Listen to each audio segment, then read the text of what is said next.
कौन कम वक्त बर्दाश्त करने को पीता है? कौन कम वक्त बर्दाश्त करने को पीता है। हम तो पीते हैं पीडीएम को भुला सके, हम तो पीते हैं शहबाज शरीफ को भुला सके, हम तो पीते हैं कि हकीम राना सनाउल्लाह को भुला सके। बहुत तेज हो रहा है। पिंडी बॉय शेख रशीद को गिरफ्तार कर लिया गया। पुलिस का कहना है कि शेख रशीद को नशे की हालत में गिरफ्तार किया गया और उनके पास महंगे ब्रांड्स की शराब भी बरामद की गई है। अरे तुम तो बड़े हैवी ड्राइवर हो भाई। पुलिस के को शेख रशीद के कब्जे से AM4 राइफल, क्लैशनकोप और ऑटोमेटिक गन्ने भी बरामद की गई हैं जनाब जी। गिरफ्तारी के बाद शेख रशीद साहब का बयान आया, कहती है जी ये दरवाजे तोड़कर मेरे घर में दाखिल हो रहे हो, मेरे बच्चों को मारा गया। असंभव। वो जनाब आपकी तो शादी नहीं तो बच्चे कहां से आ गए। कहती है कि अभी तक जी मेरे साथ इन्होंने ज्यादती भी की है। अब पता नहीं कौन सी ज्यादती की बात कर रहे हैं शेख साहब। चीटिंग करता है तू। जनाब कहते हैं कि ये सारा काम राना सनाउल्लाह साहब का है, यानी हकीम राना सनाउल्लाह साहब का है। अब आप कहते थे ना कि जो पुटना पुट लो। गजब बेइज्जती है। मजीद अर्ज करते हैं कि अगर इनका यूरिन टेस्ट लेना था अल्कोहल के लिए तो कहते हैं कि मेरा टेस्ट लेना है तो साथ बिल्लो रानी यानी बिलावल भुट्टो जरदारी का भी टेस्ट करवाओ, फिर ही मैं दूंगा। यानी इनके निराले काम है। और इनकी SHO के साथ वहां पे पुलिस के साथ थोड़ी सी हाथापाई भी हुई, इन्होंने धक्कम पेल भी दिया। इन्होंने SHO को कहा कि तुम राना सनाउल्लाह का टाउट बने हुए हो। ये बिलाल हवेली का मामला चल रहा था। कहते हैं मैं कसमें खाते हैं कि जी मैंने कभी कोई नशा किया ही नहीं है। कौन है ये लोग? मेरी कोई शराब भी नहीं है।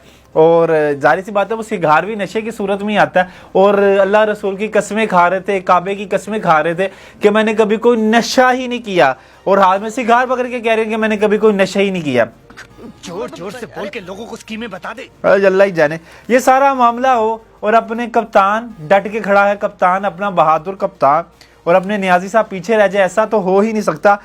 नियाजी साहब कहते हैं कि हम मुजम्मत करते हैं जी शेख रशीद की गिरफ्तारी की।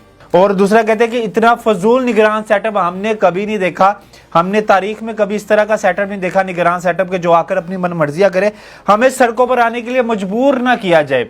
और भाई अभी तो आप कह रहे थे कि 2 दिन पहले मैं सड़कों पे आऊंगा और आज कह रहे हैं मजबूर किया जा रहा है। और भाई क्या मजबूर किया? आप आ जाए सड़कों पे आ जाए। आप पहले भी आए थे, क्या हुआ? कुछ भी नहीं हुआ।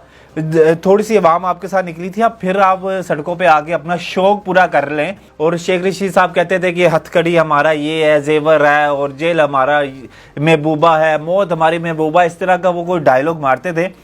तो रात को ये परेशान भी लगे और बड़ा इनका वो था कि ये अगर आपको डर नहीं लगता तो आप हंसी उसी गिरफ्तारी देते, तो तब आपको इतना हल्ला गुल्ला करने की क्या जरूरत थी मीडिया के सामने। तब इन्होंने SHO को धक्के दिए रात को। और आज बख्तरबंद गाड़ी में लेके जा रहे थे तो अपनी ऐसे करके ना, जो वो सर में टोपी नहीं पहनते वो टोपी घुमा रहे थे।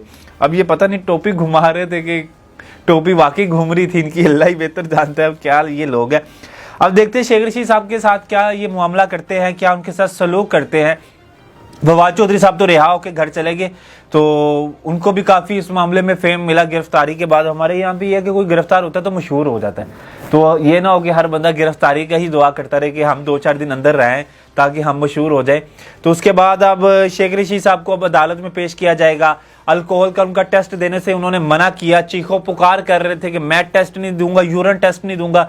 बेसिकली उन्होंने चेक करना था कि अल्कोहल है कि इनके अंदर के नहीं, क्योंकि ये जिस तरह से कस्में खा रहे थे। तो साथ ही ये बिलो रानी को बीच पे ले आए कि बिलो रानी का भी टेस्ट करो। अब बिलो रानी देखते हैं, यानी बिलावल भुट्टो जरदारी देखते हैं कि वो क्या बात करते हैं। तब तक के लिए अब हमें इजाजत दे, अल्लाह निगहबान।